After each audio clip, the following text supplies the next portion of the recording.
할렐루야. 주님의 평강이 우리 성도님들에게 가득하기를 축복합니다. 오늘 말씀의 제목은 왕으로 오신 예수님입니다. 여러분, 역설적 표현이라는 말 들어보셨죠? 역설적이다라는 이 말은요, 어떤 주장이나 이론이 겉보기에는 모순된 것 같으나 그 속에 중요한 진리가 함축되어져 있는 것이라는 그런 의미가 있습니다.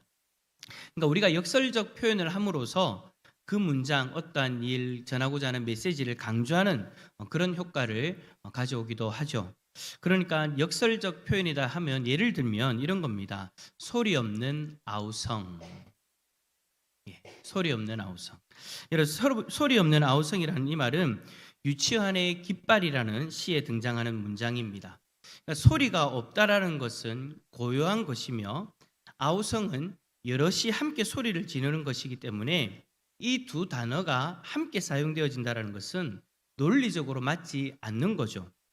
하지만 작가는 소리 없는 아우성이라는 이 표현을 사용해서 그 깃발의 몸부림을 강조하고 있는 거예요. 또 한 가지 예를 더 들어보면 찬란한 슬픔의 봄이라는 역설적 표현도 있습니다. 이 말은 김영랑 씨의 모란이 피기까지는에 등장하는 문장인데요. 찬란한 슬픔의 봄에서 찬란하다와 슬픔도 마찬가지로 논리적으로 맞지 않는 그런 단어인 거예요. 작가는 모란이 피는 그 봄은 기쁜 계절이지만 언젠가는 모란이 질 것이라는 그 예감에 슬픈 계절이 동시에 느껴지는 것을 역설법을 사용하여서 강조한 것이죠. 이처럼 여러분, 어울리지 않는 말 같지만, 소리 논리적으로 맞지 않는 것 같지만 그 속에는 중요한 진리가 함축되어져 있는 것, 이것이 바로 역설적 표현입니다. 저는 여러분, 오늘 본문에 나오는 이 상황에서 고백되어지는 설교의 제목이 바로 역설적 표현이다라고 그렇게 말씀을 드리고 싶습니다. 자, 여러분, 예수님이 예루살렘으로 입성을 하십니다. 자신의 제자들 그리고 자신을 따르는 그 많은 무리들을 데리고 예수님이 예루살렘으로 들어가세요. 입성하세요. 그때 수많은 사람들이 예수님을 맞이합니다. 그리고 찬송하며 고백합니다. 38절에 이르되 찬송하리로다 주의 이름으로 오시는 왕이여, 하늘에는 평하여 가장 높은 곳에서는 영광이로다 하니, 많은 백성들이 주님을 향해서 고백하는 거예요. 주의 이름으로 오시는 왕이여, 왕이여, 하늘에는 평하여 가장 높은 곳에서는 영광이로다. 자, 여러분, 이 고백 골백 번 이야기도 옳은 고백입니다. 네, 그래요. 우리 예수님은 만왕의 왕이십니다. 믿으십니까? 이것을 여기 있는 우리 중에 여러분, 거부할 사람이 누가 있겠습니까? 부인할 사람이 누가 있겠습니까? 그러나 오늘 본문의 상황에 빗대어 이야기해 보면 참으로 역설적이다라는 거예요. 여러분, 예수님이 예루살렘으로 입성하는 모습을 한번 그려보십시오. 예수님은 예루살렘에 입성을 하기 전에 제자들 중 2명을 먼저 맞은편 마을에 보내시면서 그 마을에 아무도 타지 않는, 그러니까 지금까지 아무도 타지 않는 나귀 새끼가 메어 있을 것이라고 말씀을 하십니다. 그리고는 그 나귀를 끌고 오라라고 그렇게 이야기를 해요. 그런데 문제는요, 그 나귀의 주인이 따로 있다라는 겁니다. 예전에 예수님께서 돈을 투자해가지고 샀던 그 나귀가 낳은 그런 나귀의 새끼가 아닌 거예요. 분명한 주인이 있는 거죠. 예수님 소유가 아니에요. 제자들의 소유도 아니에요. 또 다른 주인이 있는 거예요. 근데 그 나귀를 데리고 오려고 할 때 만약 그 주인이 어찌하여 그 나귀를 푸느냐라고 물어보면 주가 쓰시겠다라고 그렇게 말하고 가져오라고 이야기하십니다. 예수님이 가라고 하니 제자들이 갔어요. 또 하라고 하시니 그대로 했어요. 가니까 정말 나귀 새끼가 메어져 있네요. 그리고 그것을 풀 때 예수님이 말씀하신 것처럼 주인이 물어봅니다. 어찌하여 그 나귀 새끼를 푸냐고 말이죠. 그때 제자들은 예수님 말씀하신 대로 주께서 쓰시겠다라고 그렇게 이야기를 하고 그 나귀를 가져옵니다. 여러분, 이 상황이 정말 역설적인 장면이라는 거예요. 왕으로서 예루살렘에 입성하는 그런 상황이잖아요. 왕으로서 예루살렘에 입성하는데 백성들이 환영을 합니다. 백성들이 환호를 하는 그 가운데에서 찬송을 부르고 왕이여 어서 오십시오라고 그렇게 환영하는 그 가운데에서 예수님이 당당하게 입성을 하시는데 예수님은 자신이 탈 것도 없는 거예요. 고작 길가에 메어 있던 그리고 주인이 버젓이 있는 그 낙이 정당한 대가를 지불하고 가져오는 것도 아닙니다. 그냥 주인이 쓰시겠다라는 그 말 한마디 하고 그 나귀를 가지고 옵니다. 여러분, 이게 정상적인 상황입니까? 우리가 일반적으로 생각하는 상식적인 논리적인 그런 상황입니까? 아니죠. 왕이라고 자신의 성에 입성하는 사람이라면 왕으로서 여러분 타야 될 마땅한 말이라든지 낙타라든지 그런 것들이 이미 준비되어져 있는 그런 상황이어야 되지 않습니까? 왕으로서 예루살렘에 입성한다고 하는데 알고 보니까 그 왕이 탔던 나귀가 길가에 매여 있던 주인이 있던 나귀래 라는 소문이 여러분 만약에 쫙 나버린다면 여러분 이 얼마나 창피한 일입니까? 사람들이 그렇게 환호하면서 왕이시다, 우리 주인이 왕이시다라고 그렇게 환영하고 있는데 나중에 알고 보니까 그 나귀 어디서 났대? 그 길가에 매여 있는 거 그냥 풀고 왔대. 참 창피한 일이지 않습니까? 여러분, 어디 그뿐입니까? 또 역설적인 모습이 있습니다. 그것은 나귀의 상태입니다. 나귀는 나귀인데 나귀의 새끼예요. 이때까지 한 번도 사람이 타보지 못한 어려서 아직까지 한 번도 타보지 못한 나귀의 새끼래요. 여러분 한번 머릿속으로 그려보십시오. 다 큰 어른이 33살쯤 되어지는 그 청년이 나귀를 타고 가는데 그 나귀가 아직 어려요. 저는 여러분 이 말씀을 읽을 때마다 TV에서 봤던 그런 장면들이 떠오릅니다. 여러분 나귀 타고 가는 어른들 사진으로, 그림으로, 영상으로 보신 적 있으십니까? TV에 한 번씩 보면 다른 나라 외국에 보면 나귀를 그렇게 타고 가는, 근데 여러분 나귀 타고 대회도 있잖아요. 다 큰 나귀들을 타고 막 가는데 그 다 큰 나귀도 여러분 워낙 작으니까 어른이 그 위에 앉으면요 참 보기가 좀 여러분 좀 불안불안하잖아요. 근데 여러분 그 나귀 대회 하는 거 막 뛰어가는 모습 보면 웃깁니다. 어찌 보면 사람이 더 커요. 근데 여러분 나귀 새끼예요. 아직까지 한 번도 사람이 타보지 못한 그 어린 나귀예요. 예수님이 왕으로서 예루살렘에 입성하시는데 왕이 탈 만한 말이 있는 것도 아니고 낙타가 있는 그런 것도 아니에요. 왕으로서 위용을 뽐낼 만한 그런 것이 없다라는 겁니다. 예수님이 타신 것은 정말 어울리지 않는 나귀의 새끼예요. 저는 여러분 이 장면 떠올릴 때마다요 솔직히 정말 웃겨요. 예수님이 그 나귀 새끼를 타고 예루살렘으로 입성하는데 사람들이 확 환호하면서 하는데 그 뒷모습, 우리가 생각하는 여러분 조선시대의 말을 타고 하는 왕이 그런 위용 있는 모습이 아니잖아요. 나귀 새끼가 그 다 큰 청년을 태우고 뒤뚱뒤뚱 거리면서 들어가요. 왕으로서 예루살렘에 입성하신다는 예수님과는 너무나도 논리적으로 맞지 않는 그런 모습인 거죠. 그래서 오늘 본문의 상황이 너무나 역설적인 표현이다라는 것을 여러분에게 말씀드리고 있는 거예요. 그런데 여러분, 역설적 표현이라는 정의가 무엇이라고 말씀을 드렸습니까? 어떤 주장이나 이론이 겉보기에는 모순된 것 같으나 그 속에 중요한 진리가 함축되어져 있는 것이라고 했죠. 자, 예수님이 왕으로서 예루살렘에 입성하는 것을 다시 한번 생각해 봅시다. 왕으로서 입성하는 그 모습을 보면 너무나도 모순되어집니다. 왕의 당당함과 위용은 찾아볼 수가 없습니다. 탈 것이 없어서 남의 소유인 나귀를 가지고 와서 타셨어요. 심지어 그 나귀는 아직도 어려서 말이나 나귀에 비하면 너무나도 볼품이 없습니다. 그런데 사람들은 나뭇가지와 자신들의 옷을 거리에 깔고 예수님을 환영합니다. 꽃가루를 날리는 것도 아니고 길가에 준비되어져 있는 카페트를 까는 것도 아닙니다. 길에 깔아드릴 것이 없어서 자신들의 겉옷을 벗어서 깔아드리고 자신들이 주의 눈에 보이는 주위의 나뭇가지들을 깔고 그렇게 왕이 오신다라고 그들은 외칩니다. 이 모든 장면이 너무나도 모순된 모습이지요. 하지만 우리는 그 속에 그 역설적인 그 표현이 가득한 이 상황 속에서 중요한 진리가 함축되어져 있다는 것을 우리는 놓쳐서는 안 됩니다. 먼저 예수님이 이 땅에 정말 왕으로 오셨는가에 대해서 한번 이야기해 봅시다. 예수님은 이 땅에 분명한 왕으로 오셨습니다. 왜 이렇게 이야기할 수 있느냐? 성경이 그렇게 이야기를 하고 있기 때문입니다. 구약 성경이 이미 이 부분에 대해서 예언을 하고 있습니다. 미가 5장 2절 말씀, 우리 화면을 보면서 읽어볼까요? 시작. 베들레헴 에브라다야,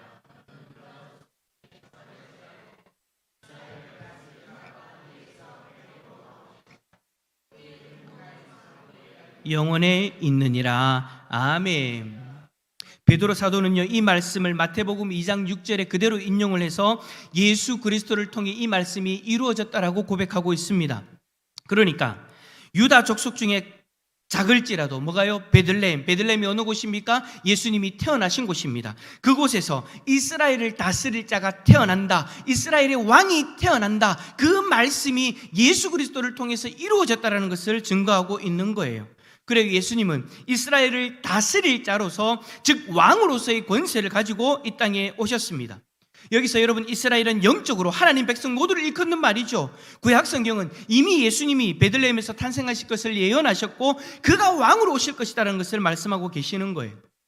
뿐만이 아닙니다. 예수님 자신이 왕으로 오셨다는 것을 시인하고 계십니다. 마태복음 27장에서 총독 빌라도가 예수님에게 이렇게 질문합니다. 네가 유대인의 왕이냐? 그때 예수님이 뭐라고 대답하셨습니까? 네 말이 옳도다. 예수님은 스스로 자신의 입술로 이 땅의 왕으로 오신 이다라고 스스로 이야기를 하고 계시는 거예요. 그러면 여러분, 본인 스스로는 말로만 그렇게 이야기할 수도 있겠죠. 아무런 권세도 없으면서, 아무런 능력도 없으면서 누가 여러분 자기 자신에 대해서 왕이라고 이야기하는 거 아무나 할 수 있는 겁니다. 여러분 정말 그렇습니까? 예수님은 권세가 없이, 왕으로서의 권세가 없이 그냥 말로만 자신이 왕이다라고 이야기하신 것입니까? 아닙니다. 예수님은 왕으로서 다스리는 권세를 가지고 이 땅에 오셨습니다. 마태복음 28장 18절, 예수께서 나와 말씀하여 이르시되 하늘과 땅의 모든 권세를 내게 주셨으니, 예수님은 성부 하나님으로부터 하늘과 땅의 모든 권세를 받으셨어요. 그러니까 이 땅을 다스릴 왕으로서의 권세를 가지셨다라는 것이죠. 이 권세는 예수님께서 이 땅에 계실 때에 계속해서 드러났습니다. 예수님은 바람과 바다를 꾸짖으셔서 잠잠하게 만드셨습니다. 꾸짖는 그 권세가 무슨 권세입니까? 이 땅을 다스리는 왕으로서의 권세입니다. 뿐만 아니라 질병을 고치십니다. 귀신을 쫓아내십니다. 그리고 죄를 사하는 권세까지 예수님은 직접 행하여 주셨습니다. 예수님이 이 세상을 다스리는 모든 권세를 가지셨고 그 권세를 가지고 왕으로 이 땅에 오셨습니다. 분명한 구약의 예언의 성취와 왕으로서의 권세를 가지신 예수님이 왕으로서 예루살렘에 입성하시는데 그 모습이 너무나도 역설적인 거예요.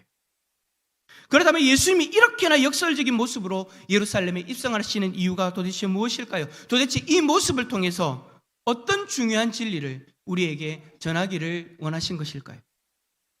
예수님은 분명히 구약에 예언된 왕으로서, 그리고 왕의 권세를 가지고 이 땅에 오셨지만 지금 나귀 새끼를 타고 초라한 모습으로 예루살렘에 입성하는 모습을 보여주시면서 자신이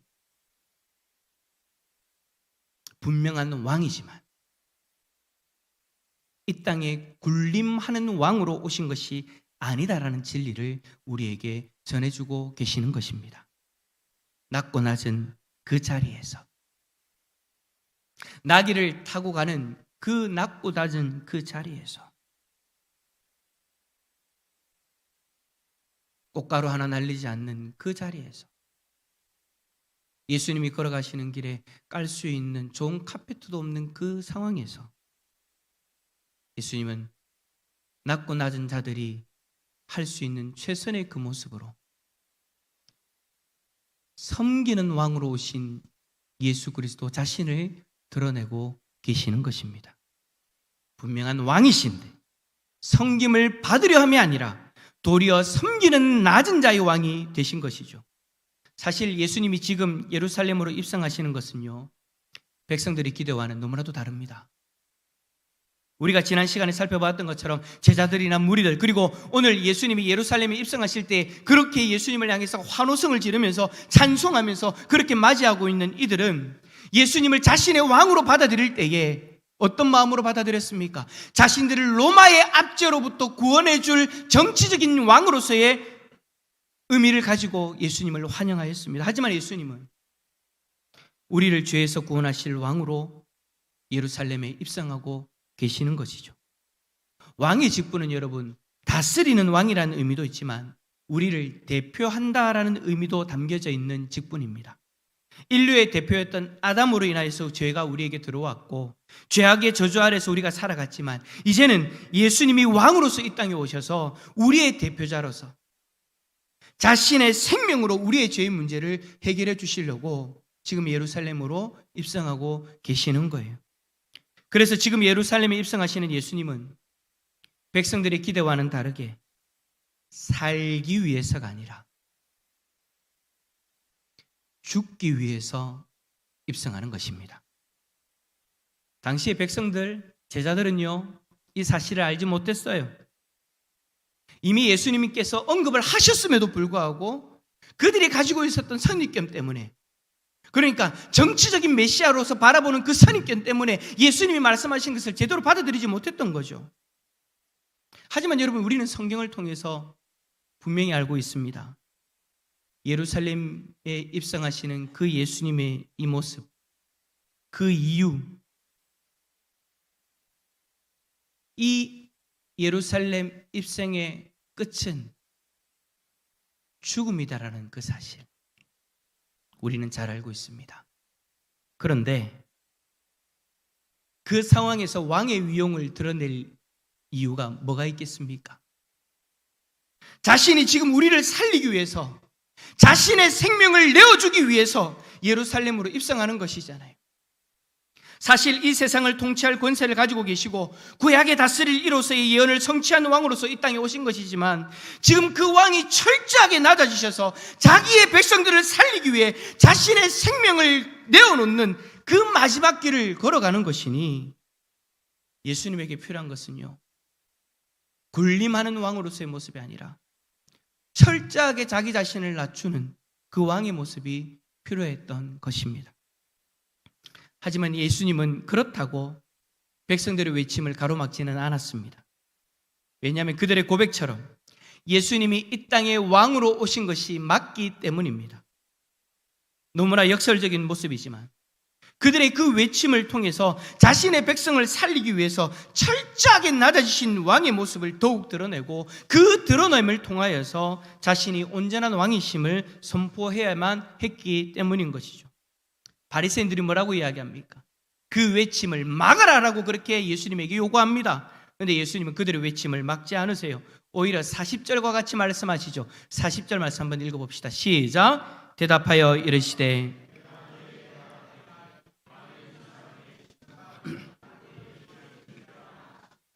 아멘. 그래요, 우리는 이 땅에서 왕으로 오신 예수님을 드러내고 그분의 이름을 전해야 합니다. 왕이신 예수님이 우리를 살리기 위해서 왕의 권세와 영광을 다 버리시고 철저하게 낮아지셨고 그분이 우리를 위해 십자가에서 자신의 생명을 내어주셨음을 우리는 외쳐야 합니다. 이 세상을 다스릴 권세가 있는 왕이신 예수님이 그 권세를 다 내려놓고 그 십자가에서 자신의 생명을 내어주셨어요. 아무런 권세가 없는 자처럼, 아무런 능력이 없는 자처럼 무능력한 그 모습으로 십자가에서 자신의 생명을 내어주셨습니다. 그리고는 세상이 다 끝났다라고 그렇게 여겼을 때 예수님은 진정한 왕으로의 모습으로 죽음의 권세를 이기고 부활하셨습니다. 할렐루야. 그리고 지금은 하나님 우편에서 왕으로서의 그 권세를 가지시고 지금 우리를 중보하시고 보호하시고 우리를 인도하고 계시는 줄 믿습니다. 사랑하는 성도 여러분, 우리는 이 땅에 왕으로 오신 예수님을 드러내고 전파해야 될 사명이 있는 자들입니다. 그런데 우리가 예수님을 드러내고 전파하는 모습도 역설적이어야 한다는 그 사실 알고 계시죠? 성경은 우리가 예수 그리스도로 말미암아 하나님의 자녀가 되어졌고 하나님의 자녀로서의 권세를 가지고 살아간다라고 말씀하고 있습니다. 그런데 우리가 이 땅에 예수님을 드러내고 전할 때 우리의 모습도 예수님과 마찬가지로 역설적이어야 된다라는 거예요. 우리는 분명히 이 세상을 창조하신 하나님의 자녀들입니다. 그 자녀의 권세를 분명히 가지고 있습니다. 하지만 그 자녀의 권세를 세상 가운데에서 교만이 드러내면 안 되는 것이죠. 예수님처럼, 권세 없는 자처럼, 능력 없는 자처럼 스스로를 낮추시고 자신을 희생하며 이웃을 사랑하고 섬겨야 되는 것입니다. 왕이신 예수님이 우리를 그렇게 사랑하고 섬기는 이 역설적인 모습을 우리에게 보여주셨는데, 그리고 그 모습으로 우리를 구원해 주셨는데, 우리가 뭐라고 우리가 받은 권세를 드러내고 교만히 살아갈 수 있겠습니까? 우리도 왕으로 오신 예수님이 우리를 위해 보여주신 그 역설적인 모습으로 살아야 되지 않겠습니까? 오늘 하루, 아니 앞으로 더욱 우리 자신을 낮추고 가족들과 이웃들 앞에서, 그리고 지금 있는 형제 자매들, 그들 앞에서 더욱 우리 자신을 낮추고 사랑으로 섬길 수 있기를 바랍니다. 그래서 우리의 낮아짐으로 그리스도의 섬김이 전해지고 그리스도의 사랑이 전해져서 돌들이 소리를 지르지 않아도 우리의 낮아진 삶을 통해서 그리스도가 영광 받으시고 그리스도가 전해지는 놀라운 일이 우리들의 삶 가운데 일어날 수 있기를 예수 그리스도 이름으로 축원합니다.